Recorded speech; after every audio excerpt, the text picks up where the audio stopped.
Activity 6.7 okay, to be demonstrated by the teacher, यानी किसी elders के प्रेजेंस में ये करना है आपको। Okay, dissolve about A teaspoon of copper sulphate, आपको क्या करना है, 1 चम्मच कॉपर सल्फेट लेना है। ओके, और उसे हाफ कप, एक आधा कप पानी में उसे एक कंटेनर में मिक्स कर देना है, बीकर में। ठीक है, क्या लेना है, half tea spoon of copper sulphate और एक चम्मच कॉपर सल्फेट और आधा कप पानी लेना है, उसे एक बीकर में मिक्स कर देना है और उसमें सल्फ्यूरिक एसिड के कुछ ड्रॉप्स डालना है। क्या डालना है, सल्फ्यूरिक एसिड के कुछ ड्रॉप्स डालना है।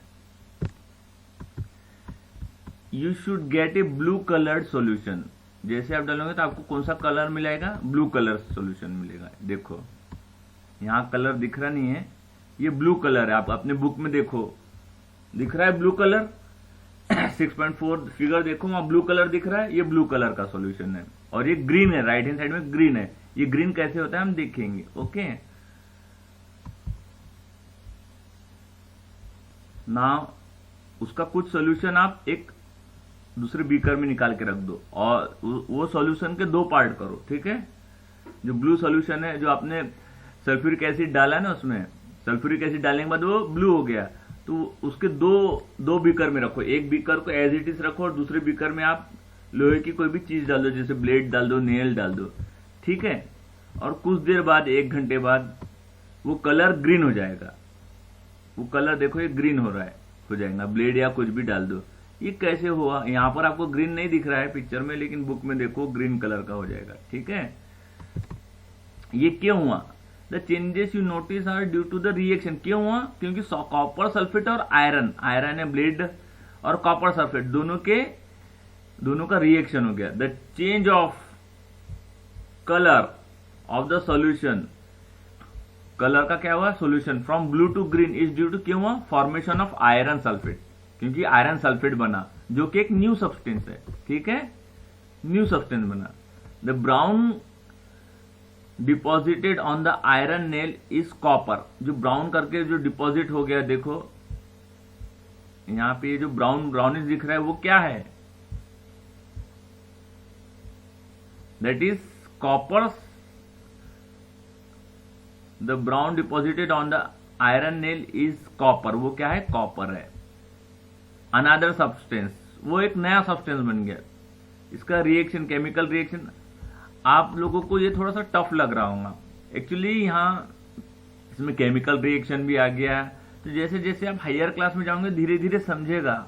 हमें सिर्फ यहाँ पर ये समझना है कि केमिकल चेंज क्या होता है और फिजिकल चेंज क्या होता है। तो फिजिकल चेंज हमने देख चुके हैं, अब केमिकल चेंज में कोई नया प्रोडक्ट बन रहा है, तो ये आपको एग्जाम्पल बता रहे हैं, इसमें ज्यादा इन्हें टेंशन नहीं लेने का काम नहीं, धीरे धीरे आपको समझेगा। तो कॉपर सल्फेट को आपने आयरन में मिक्स कर दिया तो क्या बन गया, देखो कॉपर सल्फेट और आयरन में मिक्स करा तो आपका बना आयरन सल्फेट। क्या बना, आयरन सल्फेट और कॉपर। ओके, एक और एक्टिविटी, तो इस एक्टिविटी में क्या बदला, कलर चेंज हुआ।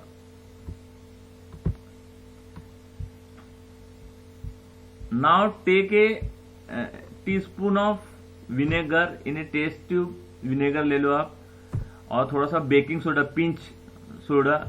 You would hear a hissing sound and see bubbles of a gas coming out. Pass this gas through a freshly prepared lime water. आपको क्या लेना है, मैं आपको एक पिक्चर बताता हूँ। ठीक है, ये फिल्म, 1 मिनट। नाउ सी, इस कंटेनर में आपको क्या लेने का है,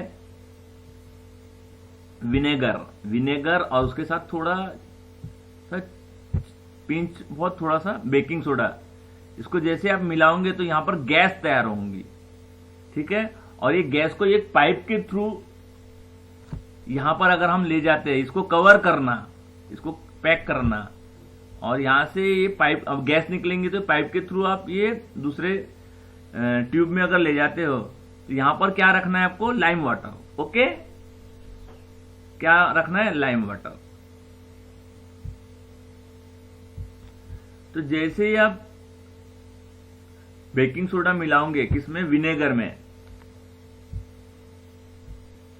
what you will notice you get A hissing sound and see the bubbles, आपको गैस के बबल दिखेंगे, वो बाहर निकलेंगे। तो पाइप के थ्रू, मैंने अभी आपको बताया, पाइप के थ्रू आपको क्या है, दूसरे बीकर में पास करना है उसके।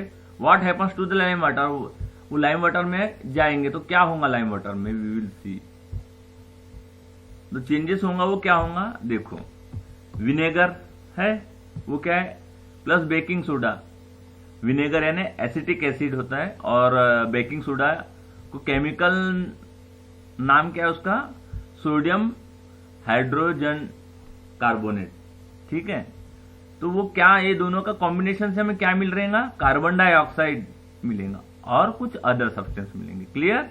विनेगर और बेकिंग सोडा जब रिएक्ट करेगा तो क्या मिलेगा हमें, कार्बन डाइऑक्साइड और other substances. The reaction between carbon dioxide and lime water is as follows. और फिर उसमें क्या था, लाइम वाटर था, और नाउ एक और बार मैं बताता हूं, the reaction between carbon dioxide and lime water is as follows. Now see, फिर से मैं आपको बताता हूं, ये विनेगर है, इसमें विनेगर में आपने बेकिंग सोडा डाला, ठीक है। तो यहां केमिकल चेंज हुआ और यहां से क्या मिला आपको, गैस मिला, ये कार्बन डाइऑक्साइड मिला, ठीक है। और यहां है लाइम वाटर। अब ये दोनों का रिएक्शन होगा, एक तो और हो चुका है, अभी लाइम वाटर का कार्बन डाइऑक्साइड के साथ क्या होगा देखेंगे। Carbon dioxide and lime water आपको क्या मिलेगा, कैल्शियम कार्बोनेट मिलेगा। क्या मिलेगा, कैल्शियम कार्बोनेट और H2O। Okay, when carbon dioxide is pass through the lime water, calcium carbonate form, देखो मैंने अभी बताया कि कैल्शियम कार्बोनेट मिलेगा, ये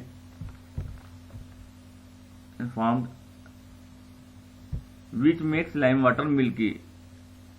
जो कैल्शियम कार्बोनेट के कारण क्या होगा, जो लाइम वाटर है वो मिल्की हो जाएगा। Okay, the turning of lime water into milky is a standard test of carbon dioxide. You will use this in chapter 10। Chapter 10 में हम देखना है हमें।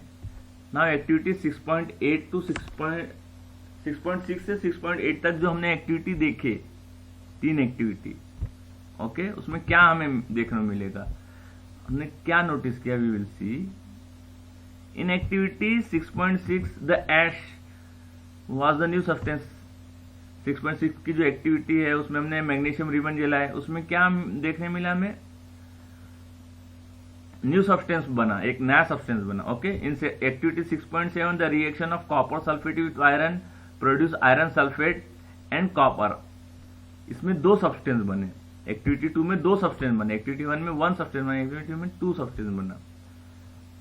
Okay, both of this are a new substance. Copper was deposited on the shaving blade. Okay, in activity 6.8 अभी जो देखे हमने, vinegar and baking soda together produce carbon dioxide which turn lime milky water. Can you name the new substance formed in this reaction? So what is the conclusion? A change in which one or more substance. हम ये इतने सारे जो reaction पढ़े, कई आपको थोड़ा confuse हुआ होगा, तो बताने का मतलब कि 2 प्रकार के चेंजेस होते हैं, फिजिकल चेंज और केमिकल चेंज। जो केमिकल चेंज में न्यू सब्सटेंस फॉर्म होते हैं।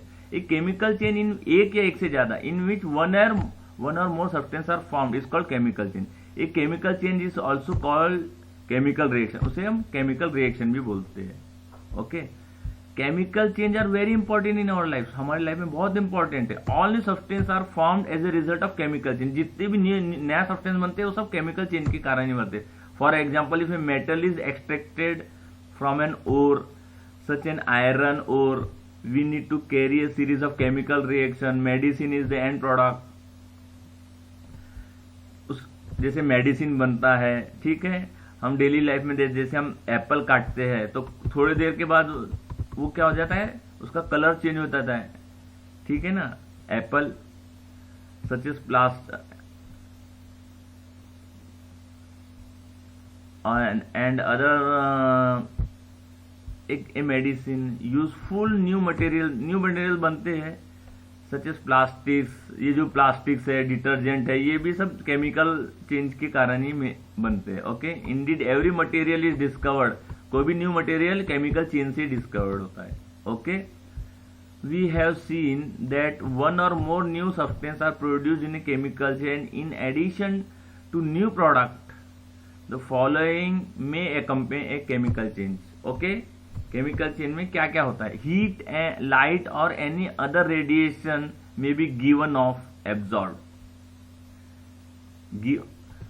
केमिकल चेन में हम हीट देते हैं, लाइट देते हैं या रेडिएशन देते हैं, या फिर वो एब्जॉर्ब होते हैं. ओके, देते हैं या वो एब्जॉर्ब होते हैं. क्लियर. सेकंड, साउंड में भी प्रोड्यूस. साउंड वो जो साउंड प्रोड्यूस हुआ था बेकिंग सोडा का विनेगर में मिलाए थे, sound produce. Now A change in A smell. Smell का भी चेंज होता है. जैसे कोई चीज सड़ जाती है, देखो हम देखते हैं अनाज वगैरह सड़ता है, वो सब केमिकल चेंज ही है. कलर चेंज होता है, ब्लू का ग्रीन हुआ था, ठीक है, ब्लेड डालने के बाद. एक gas is form, gas form बनती है, कार्बन डाइऑक्साइड फॉर्म हुई थी. ठीक है, लेटर से और कुछ एग्जांपल देखेंगे हम. ठीक है, we saw that burning of magnesium ribbon is a chemical change. हमने देखा है burning of chemical, magnesium ribbon जो बनती है वो केमिकल चेंज है, फिजिकल चेंज नहीं है. जैसे burning of coal, wood, leaves, कोई भी चीज जो जलती है उसे हम केमिकल चेंज ही बोलेंगे. क्या बनेंगे? कोई भी चीज को हम बर्न करते हैं वो chemical change. In fact burning of any substance is a chemical change. कोई भी चीज जलाना है ना, केमिकल चेंज हो जाए. Burning is always accompanied by the production of heat. कोई भी चीज को हम जलाते हैं तो क्या हमें मिलता है? हीट मिलता है. क्लियर. कोई भी चीज को आप जलाओगे तो क्या मिलेगा? Heat. Okay. Explosion of firework is a chemical change. You know that such an explosion product heat, light, sound, unpleasant gases. ये जो भी है, ये जो जलाना है, जो बम जलाते हैं हम, वो केमिकल चेंज है. ठीक है, बहुत सारे एग्जांपल है. That is why you are advised not to play with fireworks. Okay. Now when food gets spoiled, जब खाना सड़ जाता है वो भी केमिकल चेंज है, उसमें स्मेल चेंज हो जाती है. ठीक है. You must have notice that slice of Apple. फिर से एप्पल का एग्जांपल आ रहा है. एप्पल एक्वायर है ब्राउन कलर. ब्राउन कलर हो जाता है, उसको काटे होंगे और आपने खाया नहीं, थोड़ी देर में वो ब्राउन कलर का हो जाता है. वो भी एक केमिकल चेंज है. अगर आपने नहीं किया है तो करके देखो, बोल रहा है वो. ठीक है. Repeat the same activity with a slice of potato, brinjal. कोई भी सब्जियां काटो, देखो. The change of colour in this cases is due to formation of new substance. Are not this changes chemical changes. In chapter 5 you neutralize an acid with a base. Is neutralization a chemical change? Now you must have, आपने सुना, you must have heard about the ozone layer के बारे में आपने सुना होगा. ठीक है, वो क्या करती है? Ozone layer, it protects us from the harmful ultraviolet radiation. वो हमको सन की जो ultraviolet radiation, sorry, it protect us from harmful ultraviolet radiation से बचाती है जो सन से आती है. ओके. Ozone absorb. ओजोन क्या करता है? ये रेडिएशन को एब्जॉर्ब करता है और उसको ब्रेक डाउन, यानी उसको देता है. किस फॉर्म में देता है? ऑक्सीजन के. Oxygen is different from ozone. Oxygen और ओजोन अलग अलग है. ठीक है. यानी ओजोन लेयर क्या करता है? ओजोन को ऑक्सीजन में कन्वर्ट करता है. तो इसे हम केमिकल चेंज बोलेंगे कि यस, केमिकल चेंज बोलेंगे. If ultraviolet radiation were not absorb by ozone, अगर वो ultraviolet radiation were not absorb by ozone अगर उसे एब्जॉर्ब नहीं करता तो वो रिस्क डायरेक्ट हमारे अर्थ पे आती. ठीक है, और उससे हानि होती है, प्रॉब्लम होता है. ठीक है. Ozone acts as an natural shield against this radiation. ये क्वेश्चन भी एग्जाम में आ सकता है. Who acts as an natural shield against radiation. Okay. Now we will see the rusting of iron.